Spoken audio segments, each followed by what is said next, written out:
ಕರ್ನಾಟಕ ರಾಜ್ಯ ದಿವಾಳಿ ಆಗ್ತಾ ಇದೆ. ರಾಜ್ಯದ ಹಣಕಾಸು ಇಲಾಖೆ ಆರ್ಥಿಕ ಸಂಕಷ್ಟಕ್ಕೆ ಸಿಲುಕಿದೆಯಾ? State of Karnataka, where the government's financial woes once again is capturing the limelight. 5 guarantees were promised during elections and have become a financial burden now of about 58,000 crore rupees. Karnataka government under Siddaramaiah and D.K. Shivakumar has got bankrupt.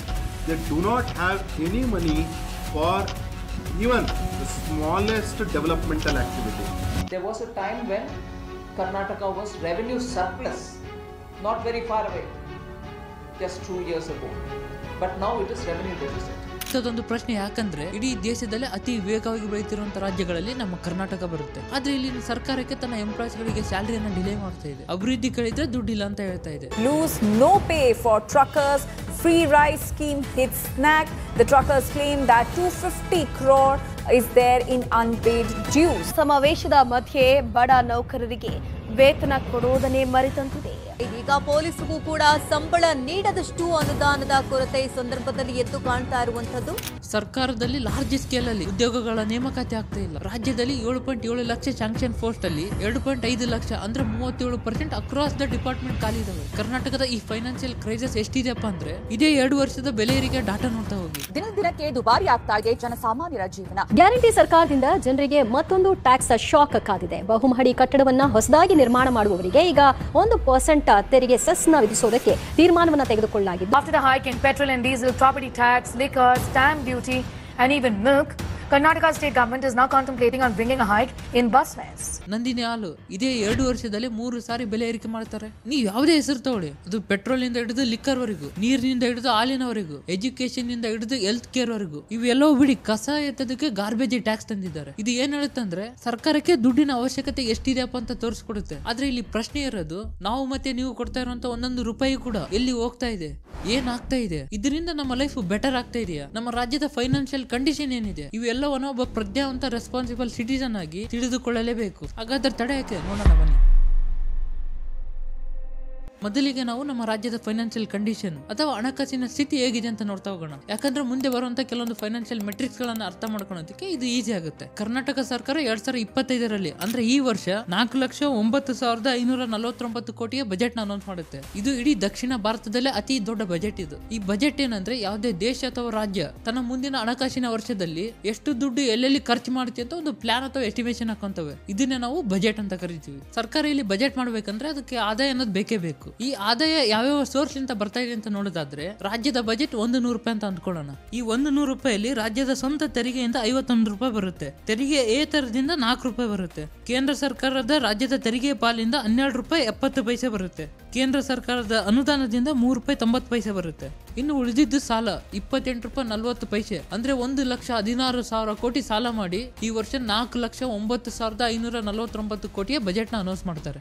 ಈಗ ಈ ದುಡ್ಡು ಎಲ್ಲೆಲ್ಲಿ ಖರ್ಚಾಗುತ್ತಂದ್ರೆ ಮೊದಲನೇದಾಗಿ revenue expenditure. ಇಲ್ಲಿ ಸರ್ಕಾರ ಮಾಡುವಂತ ಯಾವುದೇ ರೀತಿಯ ಖರ್ಚುಗಳಿಗೆ ಸರ್ಕಾರಕ್ಕೆ ಇನ್ ರಿಟರ್ನ್ ಆಗಿ ಯಾವುದೇ ರೀತಿಯಂತ ಆದಾಯ ಬರ್ತಾ ಇರಲ್ಲ. ಅದು ಸ್ಯಾಲರೀಸ್ ಇರ್ಬೋದು, ಅದು ಪೆನ್ಷನ್ ಇರ್ಬೋದು, ಬಡ್ಡಿ ಕಟ್ಟೋದಿರ್ಬೋದು, ಅಥವಾ ಈ 5 ಗ್ಯಾರಂಟೀಸ್ ಗಳಿರ್ಬೋದು. ಇದರಿಂದ ಸರ್ಕಾರಕ್ಕೆ 1 ರೂಪಾಯಿ ಆದಾಯನೂ ಬರ್ತಾ ಇರಲ್ಲ. ಇಂಥ ಎಕ್ಸ್ಪೆನ್ಸಸ್ ಗಳಿಗೆ ನಾವು ರೆವೆನ್ಯೂ ಎಕ್ಸ್ಪೆಂಡಿಚರ್ ಅಂತ ಕರಿತೀವಿ. ಇದಕ್ಕೊಂದನೇ ಸರ್ಕಾರ 100 ರೂಪಾಯಿಲಿ 76 ರೂಪಾಯಿ 10 ಪೈಸೆ ಖರ್ಚು ಮಾಡುತ್ತೆ. ಇನ್ನು ಅದೇ ತರ ಎರಡನೇದಾಗಿ ಕ್ಯಾಪಿಟಲ್ ಎಕ್ಸ್ಪೆಂಡಿಚರ್. ಇಲ್ಲಿ ಸರ್ಕಾರ ಮಾಡುವಂತ ಎಲ್ಲಾ ರೀತಿಯ ಖರ್ಚುಗಳಿಗೆ ಸರ್ಕಾರಕ್ಕೆ ಆದಾಯ ಅನ್ನೋದು ಬರ್ತಾ ಹೋಗುತ್ತೆ. ಇಲ್ಲಿ ಅದು ರೋಡ್ಸ್ ಇರ್ಬೋದು, ಇನ್ಫ್ರಾಸ್ಟ್ರಕ್ಚರ್ ಇರ್ಬೋದು. ಇದರಿಂದ ಫ್ಯೂಚರ್ ಅಲ್ಲಿ ಸರ್ಕಾರಕ್ಕೆ ಇನ್ಕಮ್ ಅನ್ನೋದು ಬರ್ತಾ ಹೋಗುತ್ತೆ. ಇದಕ್ಕೆ ಖರ್ಚು ಮಾಡ್ತಾ ಇರೋದು ಕೇವಲ 17 ರೂಪಾಯಿ 40 ಪೈಸೆ ಮಾತ್ರ. ಇದು ಯಾಕೆ ಇಷ್ಟು ಇಂಪಾರ್ಟೆಂಟ್ ಅಂದ್ರೆ ಸರ್ಕಾರ ಮಾಡುವಂತ ಪ್ರತಿ 100 ರೂಪಾಯಿ ಖರ್ಚಿಗೆ ಸರ್ಕಾರಕ್ಕೆ ಇನ್ ರಿಟರ್ನ್ ಆಗಿ 250 ರೂಪಾಯಿ ಬರುತ್ತೆ. ಇನ್ನು ಅದೇ ತರ ಕೊನೆಯದಾಗಿ ಸಾಲ ಮರುಪಾವತಿ. ಬಡ್ಡಿ ಕಟ್ಟೋದಕ್ಕಲ್ಲ, ಕೇವಲ ಸಾಲವನ್ನು ಮರುಪಾವತಿ ಮಾಡೋದಕ್ಕೆ 6 ರೂಪಾಯಿ 50 ಪೈಸೆ ಖರ್ಚಾಗುತ್ತೆ. ಹಾಗಾದ್ರೆ ಸರ್ಕಾರ ಮಾಡ್ತಿರುವಂತ ಎಲ್ಲ ಖರ್ಚುಗಳು ಆರ್ಥಿಕ ಶಿಸ್ತನ್ನ ಫಾಲೋ ಮಾಡ್ತಾ ಇದಾವ? ಇದನ್ನ ನೋಡ್ಬೇಕಂದ್ರೆ ನಾವು ಫೈನಾನ್ಷಿಯಲ್ ಮೆಟ್ರಿಕ್ಸ್ ಗಳನ್ನ ನೋಡ್ಬೇಕಾಗುತ್ತೆ. ಇದು ಬಹಳ ಕಾಂಪ್ಲಿಕೇಟೆಡ್ ಅನಿಸ್ಬೋದು, ಬಹಳ ಸಿಂಪಲ್ ಆಗಿ ಹೇಳ್ತಾ ಹೋಗ್ತೀನಿ ನಿಮಗೆ. ಇಲ್ಲಿ ಮೊದಲನೇದು ಡೆಪ್ಟ್ ಟು GSTP ರೇಷಿಯೋ. ಇದು ಬಹಳ ಸಿಂಪಲ್ ಆಗಿದೆ. ಇದನ್ನ ಅರ್ಥ ಮಾಡ್ಕೊಳಕ್ಕಿಂತ ಮುಂಚೆ ನಾವು ಈ GDP ಅಥವಾ GSTP ಅಂದ್ರೆ ಏನಂತ ನೋಡ್ತಾ ಹೋಗೋಣ. ನಿಮ್ಗೆ ಆಲ್ರೆಡಿ ಗೊತ್ತಿದ್ರೆ ಈ ಟೈಮ್ ಲೈನಿಗೆ ಸ್ಕಿಪ್ ಮಾಡ್ಕೋಬಹುದು. ಇದು ಯಾರಿಗೆ ಗೊತ್ತಿಲ್ಲ, ಇಲ್ಲೊಂದು ಸಿಂಪಲ್ ಆಗಿರುವಂತ ಎಕ್ಸಾಂಪಲ್. ಸಪೋಸ್ ನಿಮ್ಮದೊಂದು ಬಿಸ್ಕೆಟ್ ಫ್ಯಾಕ್ಟರಿ ಇದೆ ಅಂತ ಅನ್ಕೊಳ್ಳಿ. ಅಲ್ಲಿ ನೀವು ಒಂದು ವರ್ಷಕ್ಕೆ 100 ಬಿಸ್ಕೆಟ್ ಪ್ಯಾಕೆಟ್ ಗಳನ್ನ ಉತ್ಪಾದನೆ ಮಾಡ್ತೀರಾ. ಅದರ ಒಂದು ಬಿಸ್ಕೆಟ್ ಪ್ಯಾಕೆಟ್ ನ ಮಾರ್ಕೆಟ್ ವ್ಯಾಲ್ಯೂ ಬಂದು 10 ರೂಪಾಯಿ. ಈಗ ನಿಮ್ಮ ಫ್ಯಾಕ್ಟರಿಯಲ್ಲಿ ಒಂದು ವರ್ಷಕ್ಕೆ 100 ಬಿಸ್ಕೆಟ್ ಪ್ಯಾಕೆಟ್ ಗಳನ್ನ ಉತ್ಪಾದನೆ ಮಾಡ್ತೀರಾ. ಅದರ ಮಾರ್ಕೆಟ್ ವ್ಯಾಲ್ಯೂ ಬಂದು 1000 ರೂಪಾಯಿ. ಇದೇ ನಿಮ್ಮ ಫ್ಯಾಕ್ಟರಿಯ GDP. ಇದೇ ತರ ಯಾವುದೇ ದೇಶ ಅಥವಾ ರಾಜ್ಯದಲ್ಲಿ ಉತ್ಪಾದನೆ ಆಗುವಂತ ಗೂಡ್ಸ್ ಅಂಡ್ ಸರ್ವಿಸ್ ಅದರ ಒಟ್ಟಾರೆ ವ್ಯಾಲ್ಯೂ ಇರುತ್ತಲ್ಲ, ಅದನ್ನ ನಾವು ಗ್ರಾಸ್ ಡೊಮೆಸ್ಟಿಕ್ ಪ್ರಾಡಕ್ಟ್ ಅಂತ ಕರಿತೀವಿ. ಅದೇನಾದ್ರೂ ರಾಜ್ಯ ಆಗಿತ್ತಂದ್ರೆ ಗ್ರಾಸ್ ಸ್ಟೇಟ್ ಡೊಮೆಸ್ಟಿಕ್ ಪ್ರಾಡಕ್ಟ್ ಅಂತ ಕರಿತೀವಿ. ಇದು ಕ್ಲಿಯರ್ ಆದ್ರೆ ನಾವು ಡೆಪ್ ಟು GSDP ರೇಷಿಯೋ ಅಂದ್ರೆ ಏನಂತ ನೋಡ್ತಾ ಹೋಗೋಣ. ಈ ರೇಷಿಯೋ ಏನ್ ಹೇಳುತ್ತಂದ್ರೆ ಇಡೀ ದೇಶದಲ್ಲಿ ಅಥವಾ ರಾಜ್ಯದಲ್ಲಿ ಉತ್ಪಾದನೆ ಆಗುವಂತ ಒಟ್ಟಾರೆ ವ್ಯಾಲ್ಯೂ ಇದೆಯಲ್ಲ, ಅದರ ಎಷ್ಟು ಪರ್ಸೆಂಟೇಜ್ ಅಷ್ಟು ರಾಜ್ಯ ಸಾಲ ಮಾಡಿದೆ ಅಂತ ಈ ರೇಷಿಯೋ ಹೇಳುತ್ತೆ. ಉದಾಹರಣೆಗೆ ನಿಮ್ಮ ಫ್ಯಾಕ್ಟರಿಯ GDP 1,000 ರೂಪಾಯಿ ಇದೆ. ಆ ಫ್ಯಾಕ್ಟರಿಗೆ 100 ರೂಪಾಯಿ ಸಾಲ ಇದೆ. ಈಗ ಆ ಫ್ಯಾಕ್ಟರಿಯ depth to GSDP ratio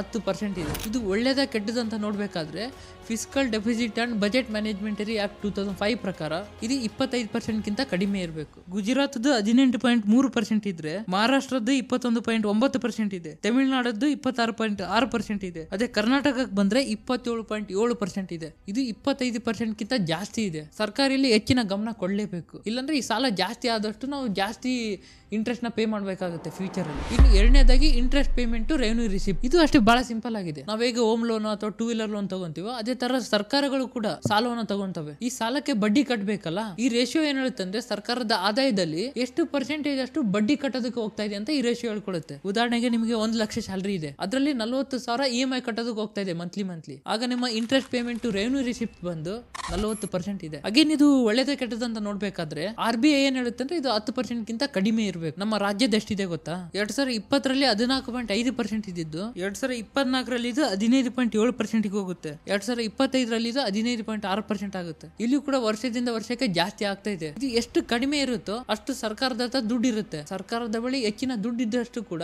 infrastructure ನ ಡೆವಲಪ್ಮೆಂಟ್ ಮಾಡಬಹುದು, ರಾಜ್ಯದ ಅಭಿವೃದ್ಧಿಗೆ ಹೆಚ್ಚು ದುಡ್ಡು ಖರ್ಚು ಮಾಡಬಹುದು. ಆದ್ರೆ ಇಲ್ಲಿ ವರ್ಷದಿಂದ ವರ್ಷಕ್ಕೆ ಜಾಸ್ತಿ ಆಗ್ತಾನೆ ಇದೆ. ಇನ್ನು ಅದೇ ತರ ಮೂರನೇದಾಗಿ ಕಮಿಟೆಡ್ ಎಕ್ಸ್ಪೆಂಡಿಚರ್. ಈ ಹೆಸರು ಹೇಳುವಾಗೆ ಸರ್ಕಾರ ಇಲ್ಲಿ ಕಮಿಟ್ ಆಗಿದೆ, ಈ ಖರ್ಚುಗಳನ್ನ ನಾವು ಮಾಡಲೇಬೇಕು ಅಂತ. ಇಂಥ ಖರ್ಚುಗಳನ್ನ ನಾವು ಕಮಿಟೆಡ್ ಎಕ್ಸ್ಪೆಂಡಿಚರ್ ಅಂತ ಕರಿತೀವಿ. ಅಂದ್ರೆ ಪೆನ್ಷನ್ ಇರ್ಬೋದು, ಸ್ಯಾಲರೀಸ್ ಇರ್ಬೋದು, ಬಡ್ಡಿ ಕಟ್ಟೋದಿರ್ಬೋದು. ಇದರಲ್ಲಿ ನಾವು 5 ಗ್ಯಾರಂಟೀಸ್ ಇನ್ಕ್ಲೂಡ್ ಮಾಡಿದೀವಿ. ಯಾಕಂದ್ರೆ ಇಲ್ಲಿ ಸರ್ಕಾರ ಕಮಿಟ್ ಆಗಿದೆ, ಈ ವರ್ಷ ನಾನು ಖರ್ಚು ಮಾಡೇ ಮಾಡ್ತೀನಿ ಅಂತ. ಇದು 2020ರಲ್ಲಿ 45% ಇತ್ತು. 2024ಕ್ಕೆ ಇದು 78% ರೀಚ್ ಆಗುತ್ತೆ. 2025ರಲ್ಲಿ ಇದು 75% ಆಗುತ್ತೆ. ಅಂದ್ರೆ ನಿಮಗೆ 1 ಲಕ್ಷ ಸ್ಯಾಲರಿ ಇದೆ ಅಂದ್ರೆ ಅದರಲ್ಲಿ 75,000 ರೂಪಾಯಿ ಕೇವಲ ನಿಮ್ಮ ಮನೆ ಬಾಡಿಗೆ ಕಟ್ಟೋದಕ್ಕೆ ಹೋಗುತ್ತೆ, ನಿಮ್ಮ ದಿನಸಿ ಖರ್ಚಿಗೆ ಹೋಗುತ್ತೆ, ನಿಮ್ಮ ಕರೆಂಟ್ ಬಿಲ್ ಈ ತರದಕ್ಕನೆ 75,000 ರೂಪಾಯಿ ಹೋಗುತ್ತೆ. ಇದು ಕೂಡ ಕಡಿಮೆ ಇದ್ದಷ್ಟು ಚಲೋ. ಯಾಕಂದ್ರೆ ಬೇಸಿಕ್ ನೆಸೆಸಿಟಿ ಇರುವಂತ ಎಜುಕೇಶನ್, ಹೆಲ್ತ್ ಕೇರ್ ಮೇಲೆ ಹೆಚ್ಚು ದುಡ್ಡು ಸುರಿಬಹುದು. ಇನ್ನು ಉಳಿದಿರೋ ದುಡ್ಡಲ್ಲ ಇಲ್ಲಿ ಬರೀ 25% ಉಳಿತಾ ಇದೆ. ಯಾಕಂದ್ರೆ ಇಲ್ಲಿ ಉಳಿದಿರುವಂತ 25% ಕೂಡ ಅದರಲ್ಲಿ 6.5% ಸಾಲ ಕಟ್ಟೋದಕ್ಕೆ ಹೋಗ್ತಾ ಇದೆ. ಬಡ್ಡಿ ಅಲ್ಲ, ಸಾಲ ಕಟ್ಟೋದಕ್ಕೆ ಹೋಗ್ತಾ ಇದೆ. ಇನ್ನು ಉಳಿದಿರುವಂತ 17.4% ಅಲ್ಲಿ ನಮ್ಮ ರಾಜ್ಯದ ರೋಡ್ಗಳು ಡೆವಲಪ್ ಆಗಬೇಕು,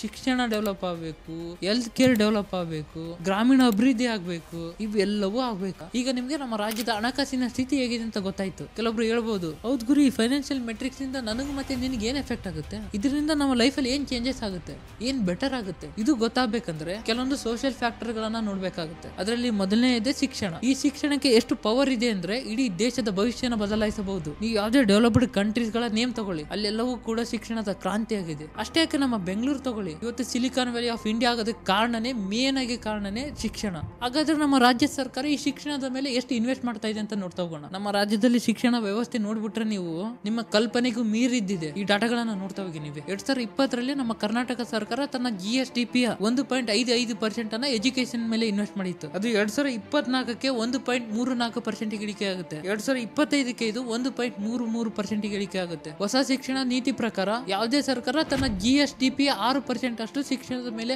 ಇನ್ವೆಸ್ಟ್ ಮಾಡ್ಲೇಬೇಕಂತ ಹೇಳುತ್ತೆ. ಅದರ ಅರ್ಧ ಬಿಡಿ, ಅರ್ಧಕ್ಕಿಂತ ಅರ್ಧನೂ ಇಲ್ಲ. ಇದು ವರ್ಷದಿಂದ ವರ್ಷಕ್ಕೆ ಕಡಿಮೆ ಆಗ್ತಾನೆ ಇದೆ. ಇಲ್ಲಿ ಕೂಡ ಇದರ ಎಫೆಕ್ಟ್ ಹೇಗಿದೆ ಅಂದ್ರೆ ನಮ್ಮ ರಾಜ್ಯದಲ್ಲಿ 60,000 ಟೀಚರ್ಸ್ ಗಳ ಪೋಸ್ಟ್ ಖಾಲಿ ಇದೆ. ಇದು 2028ಕ್ಕೆ 1,41,000 ರೀಚ್ ಆಗುತ್ತೆ. ಇದರಲ್ಲಿ ಇನ್ನೂ ಶಾಕಿಂಗ್ ಏನಂದ್ರೆ 6,158 ಶಾಲೆಗಳಲ್ಲಿ ಕೇವಲ ಒಬ್ರು ಟೀಚರ್ ಇರೋದು. ಐ ರಿಪೀಟ್, ಒಬ್ರು ಟೀಚರ್ ಇರೋದು. ಇವರೇ ಮ್ಯಾಥ್ಸ್ ಹೇಳ್ತಾರೆ, ಇವರೇ ಸೈನ್ಸ್ ಹೇಳ್ತಾರೆ, ಇವರೇ ಕನ್ನಡನೂ ಹೇಳ್ತಾರೆ, ಇಂಗ್ಲಿಷ್ ಹೇಳ್ತಾರೆ. ಯಾಕಂದ್ರೆ ಇವರೇ ಸೂಪರ್ ಮ್ಯಾನ್ ಗಳು ಇವರು. ವಾವ್, ಭಾರತೀಯ ಟೀಚರ್ ಹೇಳ್ತಾರೆ ತಮ್ಮನ್ನ ತಗೊಂಡಿರೋದು ಕನ್ನಡ ಮತ್ತೆ ಸೋಷಿಯಲ್ ಸೈನ್ಸ್ ನ ಹೇಳೋದಕ್ಕೆ. ಆದ್ರೆ ಅವ್ರಿಗೆ ಟೀಚ್ ಮಾಡಿ ಅಂತ ಹೇಳ್ತಾ ಇರೋದು ಇಂಗ್ಲಿಷ್ ಮತ್ತೆ ಮ್ಯಾಥಮೆಟಿಕ್ಸ್ ಗೆ. ಇದು ಕೇವಲ ಒಬ್ರು ಟೀಚರ್ ಜೊತೆ ಅಲ್ಲ, ಈ ತರ 100 ಟೀಚರ್ಸ್ ಗಳಿಗೆ ಇದೇ ತರ ಆಗ್ತಾ ಇರೋದು. ರೀಸೆಂಟ್ ಆಗಿ ರಾಜ್ಯದಲ್ಲಿ 45,000 ಟೆಂಪರರಿ ಗೆಸ್ಟ್ ಟೀಚರ್ ನ ತಗೊಂತಾರೆ. ಅವ್ರಿಗೆ ಮಂತ್ಲಿ 10,000 ರೂಪಾಯಿನ ಪೇಮೆಂಟ್ ಮಾಡ್ತಾ ಇದ್ದಾರೆ. ಇದು ನಮ್ಮ ರಾಜ್ಯದ ಪರ್ ಕ್ಯಾಪಿಟಲ್ ಇನ್ಕಮ್ ಇದೆಯಲ್ಲ ಅದರ ಅರ್ಧದಷ್ಟು ಇಲ್ಲ. ಇದು ಹೇಗಂದ್ರೆ ಒಟ್ಟು ಟೀಚರ್ ಇರ್ಬೇಕಷ್ಟೇ. ಅದು ಒಂದು ರವಿಚಂದ್ರ ಸಿನಿಮಾ ಇದೆಯಲ್ಲ, ಇದು ಮಂಚ ಆದ್ರೆ ಮಂಚದ ತರ ಅಲ್ಲ, ಇದು ಚೇರು ಆದ್ರೆ ಇದು ಚೇರ್ ಅಲ್ಲ. ಅದೇ ತರ ಇದು ಶಾಲೆ, ಬಟ್ ಇದು ಶಾಲೆ ಅಲ್ಲ, ಇದು ಕಾಲೇಜು.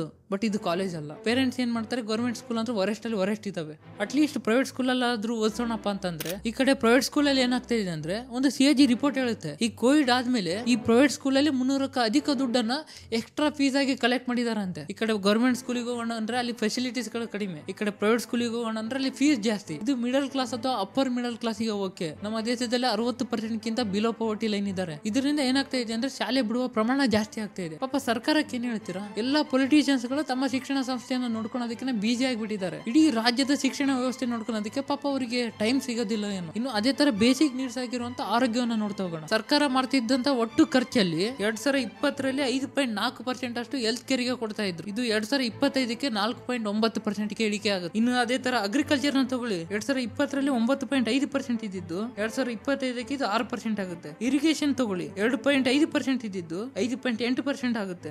ಎನರ್ಜಿ ತಗೊಳ್ಳಿ, 2.5% ಇದ್ದಿದ್ದು 7.1% ಆಗುತ್ತೆ. ಗ್ರಾಮೀಣ ಅಭಿವೃದ್ಧಿ ತಗೊಳ್ಳಿ, 4% ಇದ್ದಿದ್ದು 2.9% ಇಳಿಕೆ ಆಗುತ್ತೆ. ಎಲ್ಲ ಮೇಜರ್ ಸೆಕ್ಟರ್ ಅಂತ ಏನ್ ಹೇಳ್ತೀವಿ ಗೊತ್ತಾ, ಆರ್ಥಿಕದ ಇಂಜಿನ್ ಅಂತ ಏನ್ ಹೇಳ್ತೀವಿ ಗೊತ್ತಾ, ಅವು ಎಲ್ಲದಕ್ಕೂ ಫಂಡ್ ಅಲೋಕೇಶನ್ ನ ಕಡಿಮೆ ಮಾಡ್ತಾನೆ ಬಂದಿದ್ದಾರೆ. ಬರೀ ಈ ಸರ್ಕಾರ ಅಂತಲ್ಲ, ಎಲ್ಲ ಸರ್ಕಾರಗಳು ಕೂಡ ಸ್ವಲ್ಪ ಈ ಸರ್ಕಾರದಲ್ಲಿ ಸ್ವಲ್ಪ ಜಾಸ್ತಿ ಇದೆ. ಇಲ್ಲಿ ಬಹಳ ಜನ ಹೇಳ್ಬೋದು, ನಾವು ಬಸ್ಸಲ್ಲಿ ಫ್ರೀ ಆಗಿ ಅಡ್ಡಾಡ್ತೀವಿ, ನಮಗೆ ತಿಂಗಳ 2,000 ರೂಪಾಯಿ ಬರುತ್ತೆ, ಫ್ರೀ ಆಗಿ ಕರೆಂಟ್ ಇದೆ, ವಗೇರಾ ವಗೇರಾ ವಗೇರಾ. ನಾನು ಇದು ತಪ್ಪು ಸರಿ ಅಂತ ನಾನು ನಿಮ್ಗೆ ಹೇಳಕ್ಕೆ ಹೋಗಲ್ಲ. ನಿಮ್ಗೆ ಒಂದು ಎಕ್ಸಾಂಪಲ್ ಕೊಡ್ತೀನಿ, ಅದ್ರ ಮೇಲೆ ನೀವು ಡಿಸೈಡ್ ಮಾಡಿ ಇದು ಒಳ್ಳೇದ ಕೆಟ್ಟದ್ದು ಅಂತ. ನಿಮ್ಮ ಮನೆಗೆ ಗೃಹಲಕ್ಷ್ಮಿ ಅಡಿಯಲ್ಲಿ 2,000 ರೂಪಾಯಿ ತಿಂಗಳ ಬರ್ತಾ ಇದೆ, ಒಂದು ವರ್ಷಕ್ಕೆ 24,000 ರೂಪಾಯಿ ಆಯ್ತು. ಈಗ ನಿಮ್ಮ ಮನೇಲಿ ಒಬ್ಬ ಮಗ ಇದ್ದಾನೆ ಅಂತ ತಿಳ್ಕೊಳ್ಳಿ, ಅವ್ನು ಸ್ಕೂಲಿಗೆ ಹೋಗ್ತಾ ಇದ್ದಾನೆ. ಈಗಿನ ಕಾಲದಲ್ಲಂತೂ ಮಿನಿಮಮ್ 30,000ರಿಂದ 70,000 ರೂಪಾಯಿ ಬೇಕೇ ಬೇಕು ಒಂದು ವರ್ಷಕ್ಕಂದ್ರೂ. ಅದೇ ತರ ಯಾರೋ ಸೀನಿಯರ್ ಸಿಟಿಜನ್ಸ್ ಇದ್ರೆ ಅವ್ರಿಗೊಂದು ದೊಡ್ಡ ರೋಗ ಬಂತು, ಜಸ್ಟ್ ಫಾರ್ ಎಕ್ಸಾಂಪಲ್ ಅಷ್ಟೇ, ಅವ್ರಿಗೊಂದು ದೊಡ್ಡ ರೋಗ ಬಂತು, ಹಾಸ್ಪಿಟ್ಲಿಗೂ ಕೂಡ ಮಿನಿಮಮ್ 3 ಲಕ್ಷ ಆದ್ರೂ ಖರ್ಚಾಗೇ ಆಗುತ್ತೆ. ಒಂದು ಸರ್ವೆ ಹೇಳುತ್ತೆ, ಭಾರತದಲ್ಲಿ 80% ಜನ ಜಸ್ಟ್ ಒಂದೇ ಒಂದು ಹಾಸ್ಪಿಟಲ್ ಬಿಲ್ ಬಂದ್ರೆ ಸಾಕು ಅವರಿಗೆ ಬಿಲೋ ಪವರ್ಟಿ ಲೈನ್ ಹೋಗೋದಕ್ಕೆ. ಈ ಫ್ರೀ ಬೀಸ್ ಇರುವಂತ 24,000 great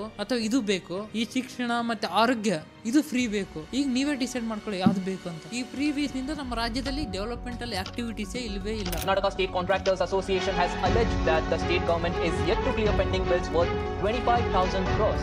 Fighting over changing school textbook syllabus in the state, students are struggling with bad infrastructure and crumbling school buildings. Just imagine this picture. No shoes, no socks, no textbooks. This is the reality of students in government schools in Karnataka. Government ಹಾಸ್ಪಿಟಲ್ಗಳಲ್ಲಿ health emergency ಶುರುವಾಗೋ ಸಾಧ್ಯತೆ ಇದೆ. ಯಾಕಂತ ಹೇಳಿದ್ರೆ medicine ನ ಅಭಾವದ ಆತಂಕ ಇದೀಗ ಆಸ್ಪತ್ರೆಗಳಲ್ಲಿ ಕಾಣಿಸ್ತಾ ಇದೆ. ಇದನ್ನ ಯಾಕೆ ಹೇಳ್ತಾ ಇದ್ದೀನಿ ಅಂದ್ರೆ, ರಾಜ್ಯದ ಅಭಿವೃದ್ಧಿ ಕಾಮಗಾರಿಗಳನ್ನ ಮಾಡುವಂತ ಕಾಂಟ್ರಾಕ್ಟರ್ಸ್ ಗಳಿಗೆ ಸರ್ಕಾರ 32,000 ಕೋಟಿ ಬಿಲ್ ಅನ್ನ ಪೆಂಡಿಂಗ್ ಇಟ್ಕೊಂಡಿದೆ. ರಾಜ್ಯದ ಕೆಲವು ಕಡೆಗಳಲ್ಲಿ ಕಾಂಟ್ರಾಕ್ಟರ್ ಗಳು ನೀವೇನಾದ್ರೂ ದುಡ್ಡು ರಿಲೀಸ್ ಮಾಡಿಲ್ಲ ಅಂದ್ರೆ ಎಲ್ಲಾ ಡೆವಲಪ್ಮೆಂಟಲ್ ಆಕ್ಟಿವಿಟೀಸ್ ಗಳನ್ನ ನಾವು ಸ್ಟಾಪ್ ಮಾಡ್ತೀವಿ ಅಂತ ಹೇಳ್ತಾ ಇದ್ದಾರೆ. ಅಷ್ಟೇ ಯಾಕೆ ರಾಜ್ಯದ 30 MLAs ಗಳು ನಮ್ಮ ಕಾನ್ಸ್ಟಿಟ್ಯೂನ್ಸಿಗೆ ದುಡ್ಡು ಕೊಡಿ, ಡೆವಲಪ್ಮೆಂಟ್ ಮಾಡೋದಕ್ಕೆ ದುಡ್ಡು ಬರ್ತಾ ಇಲ್ಲ, ದಯವಿಟ್ಟು ದುಡ್ಡು ಕೊಡಿ ಅಂತ ಪತ್ರ ಬರೆದಿದ್ದಾರೆ CM ಗೆ. ಈ ಟಾಪಿಕ್ ಮೇಲೆ ರಿಸರ್ಚ್ ಮಾಡಬೇಕಾದ್ರೆ ನನಗೆ ಒಂದು CAG ರಿಪೋರ್ಟ್ ಕಾಣಿಸ್ಕೊಳ್ಳುತ್ತೆ. ಅಲ್ಲಿ ನಮ್ಮ ದುಡ್ಡು ಯಾವ ತರ ವೇಸ್ಟ್ ಆಗುತ್ತೆ ಅಂದ್ರೆ, ಶಾಕಿಂಗ್ಲಿ 1,000 ಕೋಟಿ ನಮ್ಮ ದುಡ್ಡು ನೀರ್ ತರ ವೇಸ್ಟ್ ಆಗ್ತಾ ಇದೆ. ವೇಸ್ಟ್ ಅದು ಯಾವ ತರ ಅಂತ ಎಕ್ಸ್ಪ್ಲೇನ್ ಮಾಡ್ತೀನಿ ನೋಡಿ. 2022-23 CAG ರಿಪೋರ್ಟ್ ಪ್ರಕಾರ ನಮ್ಮ ರಾಜ್ಯದಲ್ಲಿ ಇರುವಂತ PSU ಕಂಪನೀಸ್ಗಳು ಅಂದ್ರೆ ಸರ್ಕಾರದ ಒಡೆತನದಲ್ಲಿರುವಂತ ಕಂಪನಿಗಳಾಗಿರ್ಬೋದು, ಸಂಸ್ಥೆಗಳಾಗಿರ್ಬೋದು ಅಂತ 56 ಸಂಸ್ಥೆಗಳ ಅಥವಾ ಕಂಪನಿಗಳ ಪೈಕಿ 40 ಕಂಪನಿಗಳು ಜೀರೋ ಆಗಿವೆ. Zero valuation. ಶಾಕಿಂಗ್ ಅಲ್ವಾ? ಒಂದು ಎಕ್ಸಾಂಪಲ್ ಕೊಡ್ತೀನಿ. ಈಗ ಕರ್ನಾಟಕ ಸರ್ಕಾರ ಒಂದು 100 ಕೋಟಿ ರೂಪಾಯಿ ಹಾಕಿ ಒಂದು ಕಂಪನಿ ಸ್ಟಾರ್ಟ್ ಮಾಡುತ್ತೆ ಅಂದ್ಕೊಳ್ಳಿ. ಕಂಪನಿ 5 ವರ್ಷ ಅಲ್ಲ 10 ವರ್ಷ ಆದ್ರೂ ಪ್ರಾಫಿಟೇ ಮಾಡಲ್ಲ. ಆಗ ಆ ಕಂಪನಿ ಏನ್ ಮಾಡುತ್ತೆ, ತನ್ನ ಖರ್ಚುಗಳನ್ನ ನಿಭಾಯಿಸೋಕೆ ಸಾಲವನ್ನ ತಗೊಂಡ್ಬರುತ್ತೆ. ಅದೇ ತರ ಆ ಕಂಪನಿ 700 ಕೋಟಿ ಸಾಲ ಮಾಡುತ್ತೆ ಅಂದ್ಕೊಳ್ಳಿ. ಇದೇ ತರ ವರ್ಷದಿಂದ ವರ್ಷ ಆಗ್ತಾನೆ ಹೋಗುತ್ತೆ, ಪ್ರಾಫಿಟ್ ಆಗೋದಿಲ್ಲ, ಸಾಲದಿಂದ ಸಾಲ ಜಾಸ್ತಿ ಆಗ್ತಾನೆ ಹೋಗುತ್ತೆ. ಕೊನೆಗೆ ಏನಾಗುತ್ತೆ ಹೇಳಿ, ಆ ಕಂಪನಿ ಎದಕ್ಕೂ ಉಪಯೋಗ ಬರೋದಿಲ್ಲ, ಯೂಸ್ಲೆಸ್. ಈಗ ಸರ್ಕಾರಕ್ಕೆ ಎಷ್ಟು ಲಾಭ ಆಗುತ್ತೆ? ಈಗ ಸರ್ಕಾರ ಹಾಕಿರುವಂತ 100 ಕೋಟಿ ರೂಪಾಯಿ ಜೀರೋ. ಅದು ಅಲ್ದೇನೆ ಸರ್ಕಾರ 700 ಕೋಟಿ ರೂಪಾಯಿ ಎಕ್ಸ್ಟ್ರಾ ಪೇ ಮಾಡ್ಬೇಕು ಆ ಸಾಲವನ್ನು ತೀರಿಸಬೇಕಾದ್ರೆ. ಇದರ ರಿಯಲ್ ನಂಬರ್ಸ್ ಕೇಳಿದ್ರೆ ತಲೆ ತಿರುಗುತ್ತೆ. ಸರ್ಕಾರದ 40 ಕಂಪನಿ ಹೇಳಿದ್ನಲ್ಲ, ಆ ಕಂಪನಿಗಳಲ್ಲಿ ಸರ್ಕಾರ ಇನ್ವೆಸ್ಟ್ ಮಾಡಿದ್ದೆಷ್ಟು ಗೊತ್ತಾ? 10,695 ಕೋಟಿ ರೂಪಾಯಿ. ಈಗ ಆ ಇನ್ವೆಸ್ಟ್ ಮಾಡಿದಂತ ದುಡ್ಡು ಜೀರೋ ಆಗಿದೆ.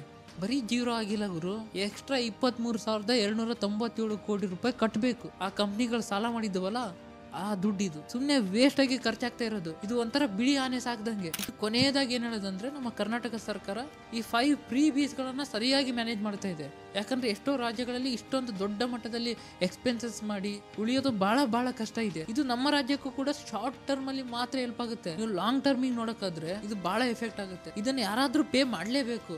ನೀವು, ನಿಮ್ಮ ಮುಂದಿನ ಜನರೇಷನ್ ಅಥವಾ ಮುಂದಿನ ಜನರೇಷನ್ ಅದು ಪೇ ಮಾಡಲೇಬೇಕು. ಇಲ್ಲಿ ಯಾರು ಪೊಲಿಟಿಷಿಯನ್ಸ್ಗಳು ತಮ್ಮ ಜಾಬ್ಲಿಂದ ತೆಗೆದು ದುಡ್ಡಂದ್ರೂ ಕೊಡೋದಿಲ್ಲ, ನಿಮ್ಗೆ ಗೊತ್ತಿರುತ್ತೆ. ಯಾಕಂದ್ರೆ ನೀವು ಕಾನ್ಶಿಯಸ್ ಪ್ರಜೆಗಳಾಗಿರೋದ್ರಿಂದ ನಿಮ್ಗೆ ಗೊತ್ತಿರುತ್ತೆ ಆಲ್ರೆಡಿ ಇದು, ನಾನೇನು ಹೇಳೋದು ಬೇಕಾಗಿಲ್ಲ. ಆದ್ರೆ ಸರ್ಕಾರ ಅಟ್ಲೀಸ್ಟ್ ಬೇಸಿಕ್ ನೀಡ್ಸ್ಗಳು, ಒಂದು ಎಜುಕೇಶನ್ ಆಗಿರ್ಬೋದು, ಒಂದು ಹೆಲ್ತ್ ಸೆಕ್ಟರ್ ಆಗಿರ್ಬೋದು, ಇವು ಇಂಥ ಬೇಸಿಕ್ ನೆಸೆಸಿಟಿ ಕೊಟ್ಟಿಲ್ಲಪ್ಪ ಅಂದ್ರೆ ನನಗೆ ಫ್ರೀ ಬಸ್ ಕೊಟ್ರಿಂದ ಏನು ಉಪಯೋಗ ಇದೆ? ಒಬ್ಬ ವಿದ್ಯಾರ್ಥಿ ಫ್ರೀ ಆಗಿ ಬಸ್ ಅಲ್ಲಿ ಹೋಗ್ತಾನೆ, ಆದ್ರೆ ಶಾಲೆಯಲ್ಲಿ ಟೀಚರ್ಸ್ ಇಲ್ಲ ಅಂದ್ರೆ ಏನು ಉಪಯೋಗ? ಅದು ಅದರಿಂದ ಏನ್ ಯೂಸ್ ಇದೆ? ಫ್ರೀ ಆಗಿ ನನ್ನ ಸ್ಕಾಲರ್ಶಿಪ್ ಸಿಗುತ್ತೆ, ನನಗೆ ಒಳ್ಳೆ ಸ್ಕೂಲ್ ಬಿಲ್ಡಿಂಗ್ ಇಲ್ಲ ಅಂದ್ರೆ ಏನು ಉಪಯೋಗ ಇದೆ? ಅದರಿಂದ ನನಗೆ ಫ್ರೀ ಆಗಿ 2,000 ರೂಪಾಯಿ ಬರುತ್ತೆ ಗೃಹಲಕ್ಷ್ಮಿ ಯೋಜನೆಯಿಂದ. ನಾನು ಹಾಸ್ಪಿಟ್ಲಿಗೆ ಹೋದ್ರೆ ಬೇಸಿಕ್ ಆಗಿರುವಂತ ಮೆಡಿಸಿನ್ ಸಿಗಲ್ಲ. ನೀವು ಈ ಕಲ್ಯಾಣ ಕರ್ನಾಟಕದಲ್ಲಿ ಬಂದ್ರಂತರೂ ಕೂಡ ವರೆಸ್ಟ್ ಅಲ್ಲಿ ವರೆಸ್ಟ್ ಇದೆ, ಅಲ್ಲಿ ಶಿಕ್ಷಣ ಅಂತೂ ಹೇಳಲೇಬಾರ್ದು. ಇದ್ರ ಬಗ್ಗೆ ಸಪರೇಟ್ ಆಗಿರುವಂತ ವಿಡಿಯೋ ಮಾಡ್ತೀನಿ, ನಿಮ್ಗೆ ಏನಾದ್ರೂ ಇಂಟ್ರೆಸ್ಟ್ ಇದ್ರೆ ಕಮೆಂಟ್ ಮಾಡಿ. ಇಷ್ಟು ಹೇಳ್ತಾ ವಿಡಿಯೋನ ಇಲ್ಲಿಗೆ ಮುಗಿಸ್ತಾ ಇದ್ದೀನಿ. ನಮ್ಮ ಕೆಲಸ ಏನಾದ್ರೂ ನಿಮಗೆ ಇಷ್ಟ ಆದ್ರೆ ಲೈಕ್ ಮಾಡಿ, ಅದೇ ತರ ಸಬ್ಸ್ಕ್ರೈಬ್ ಮಾಡಿ, ನಿಮ್ಮ ಅಭಿಪ್ರಾಯನ ಕಮೆಂಟ್ ಬಾಕ್ಸ್ ಅಲ್ಲಿ ಹೇಳಿ ಅಂತ ಹೇಳ್ತಾ ಮುಂದಿನ ವಿಡಿಯೋದಲ್ಲಿ ಸಿಗೋಣ.